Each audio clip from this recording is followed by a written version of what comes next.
మనందరి మధ్యలో ఉన్నారు అనేది గమనించడానికి ఒక ఉదాహరణగా మాత్రమే మీకు తెలియజేస్తూ ఉన్నాను. ప్రస్తుతము ఎచ్చెర్ల కాన్స్టిట్యున్సీలో ఉన్నాము. మరి స్థానిక శాసన సభ్యులు సేవా దృక్పథ మరి అదే విధంగా పేద ప్రజలతో మమేకమై ఎచ్చెర్ల కాన్స్టిట్యున్సీలో అనునిత్యము పర్యటనలు జరిపి వారి అభివృద్ధికి మరి ఈరోజు పారిశ్రామిక ఓడగా అభివృద్ధి చెందుతూ ఉన్నది పైడి భీమవరం ఎచ్చెర్ల నియోజకవర్గం.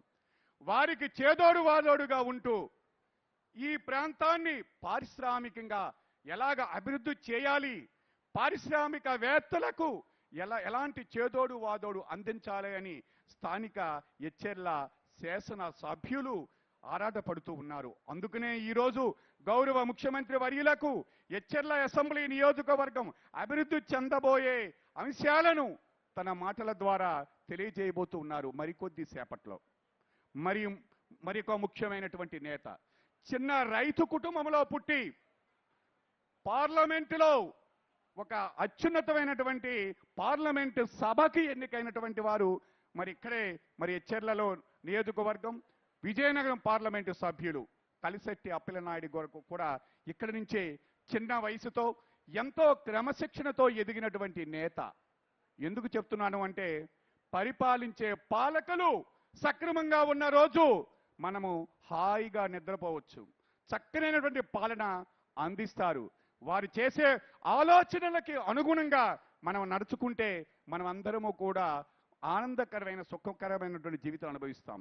కానీ ముఖ్యమంత్రి వర్యుల తలక ఆలోచన ఏమిటంటే మనము మన కుటుంబము మన పిల్లలే కాదు తరువాత తరాలు వారు కూడా ఆనందంగా సుఖంగా ఉండాలి అంటే ఇప్పుడున్నటువంటి ప్రకృతిని ఇప్పుడున్నటువంటి సహజ వనరులని వినియోగించుకొని మరి పరిశ్రమలు అన్నిటినీ కూడా స్థాపించిన రోజు భావి తరాలలో చక్కగా అభివృద్ధి జరుగుతుంది అని ఊహించి ముందుగా ఆయన వాటిని గ్రహించి ఈరోజు పరిపాలన సాగిస్తూ ఉన్నారు.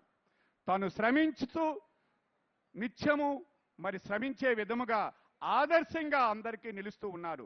ప్రజా ప్రతినిధులకు మరియు అధికారులకు ఉద్యోగ రంగానికి మరి ప్రజలు కూడా ఆ బాటలో నడవాలి.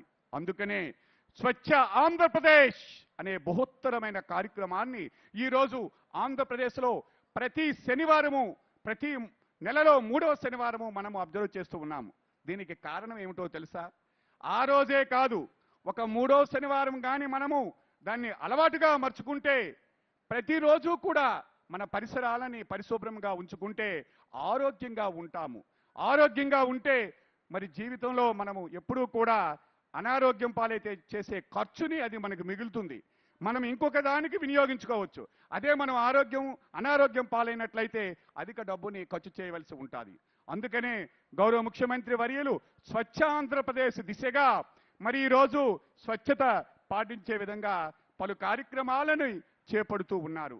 మరి మనం అందరము కూడా దానిని అవగాహన చేసుకొని వారికి చేదోడు వాదోడుగా నిలవవలసినటువంటి అవసరమైతే ఉన్నది.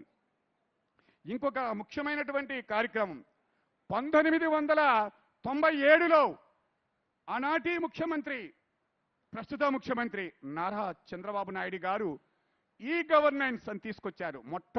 మొట్టమొదటిసారిగా మీ సేవా కేంద్రాలు 1997లో తీసుకొచ్చారు. మరి ఆ రోజు అందరూ అనుకున్నారు ఈ కంప్యూటర్స్ పనిచేస్తాయా లేకపోతే ఏముంటుంది అనుకున్నాము. మరి ఆ రోజు విజన్ 2020లో పెట్టారు.